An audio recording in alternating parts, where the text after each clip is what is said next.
Siren on, boom, okay, momentary whelp, whoop, whoop, whoop, whoop, whoop. Air horn, right here. Everything emergency wise, at the thumbs, you don't have to look. Even the light switch, you'll notice there's 3 little bumps up here for code 3, so if you have a blind rider, he can still go to emergency lights. Non-emergency switches are all up above, and what we mean by that is they're not really easy to get to with the thumb. You got your hazard lights here, you got your high beam typical. Turn signals are self-canceling. The nice thing about our turn signals too is they're momentary, i.e. I'm just going to change lanes. You hold that switch for 2 flashes and release, it shuts off. So you don't constantly have to sit there and push in the turn signal or whatever like that, but they are self-canceling. Over here on this model is your radio controls and iPod controls.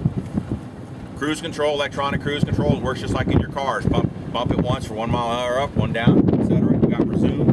Over here, the reason they're numbered 1, 2, 3, 4, depending on your options, you may have number 3 set to turn on your moving radar. You may have number 4 set to turn on your video. I mean, you just tell us how you want the bike programmed. The way this one's set up right now is headlight off is 1.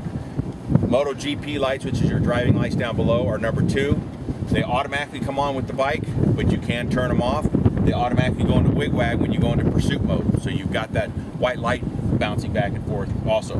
Number 4, we're using to turn off the gun. That it should be a 2-button thing, but for demo purposes, we'd probably forget if it was more than 1 digit. Optional backrest. Guys, try it out. If you don't like it, take it out and throw it in the saddlebag. But they do just slide right in. A lot of guys are liking it, and they just slide right in. Like I said, if you do drop it, pick it up with the top box. You have a Ghost heel toe shifter over here. A lot of you guys are going to be used to toes only, that's okay, but if you'll notice the heel shifter is not in your way. You have to angle your foot a little bit to use the heel shifter. Why? We left that entire floorboard available for you guys. Like there's a couple big galoots that are out here riding. They don't accidentally knock it in gear or knock it into neutral, okay? Speaking of knocking into neutral, when you come to a full stop, you have 2 choices on this motorcycle. It is neutral or first, neutral or first, neutral or first.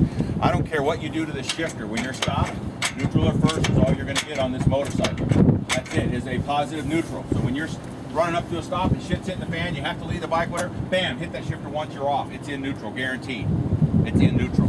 Now if you're in 4th gear, it's a different story. If you get that thing down to first and bang it, you're into 1st gear. There's no more hunting and spending time trying to find neutral for whatever reason.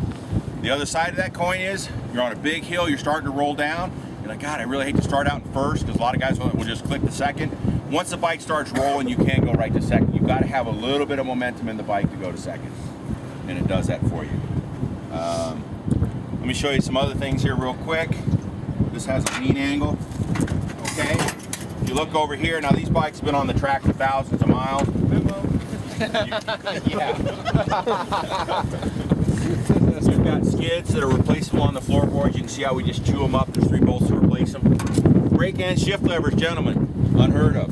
There's an Allen bolt underneath each floorboard. Slide them where you